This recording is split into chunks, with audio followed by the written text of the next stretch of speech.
होइन त्यस्तो छैन। राई जातिमा अन्य जातिसँग पनि हाम्रो व्यवहारी चल्छ, तर राई जातिको यो आफ्नै कस्टमरी ल जस्तो भएको कारणले गर्दाखेरि कतिवटा छ।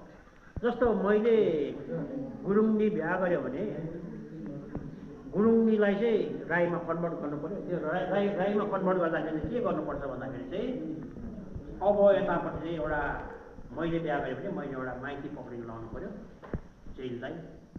जस्तो एउटा भनौँ एलाई चाहिँ बिहा गरेँ, एउटा मायालाई बिहा गरेँ, मायाको लागि चाहिँ एउटा माइती बनाउनु लाउनु पऱ्यो र माइती पक्रेपछि चाहिँ उसले चाहिँ त्यहाँ माइतीले चाहिँ उसको थर पाछा सामेत दिएपछि चाहिँ चेलीलाई चाहिँ पाँच पञ्च बनाएर चाहिँ ऊ चाहिँ आजदेखि चाहिँ यो थरको राइली भएपछि चाहिँ त्यहाँदेखि चाहिँ मसँग बिहा हुन्छ र मैले सामखामा पनि मलाई लाउन सक्छु। र उसलाई चाहिँ हाम्रोमा मान्यता के छ, उसले सामखा सबै कुरा गर्नु सक्छ, तर सामखा चाहिँ अब पुज्नुस पाउँदैन र मरेपछि चाहिँ अब सामखामा चाहिँ हुँदैन भन्ने पनि एउटा हाम्रो एउटा मान्यता रहिआएको छ।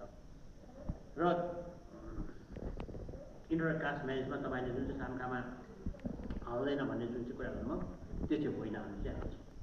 हाल्नु त हाल्छ, तर अब हामीले पछि सामखा चाहिँ छुट्नु पाएन कि पाउँछ सामखाहरू सबै गर्न पाउँछ। किन भन्दा ऊ त राई भएर आएको छ नि त, थर पाछा सामेत भएपछि परिवर्तन चाहिँ गर्नु पऱ्यो राईमा चाहिँ कन्भर्सन पाएन। हजुर त्यहाँदेखि चाहिँ भएन।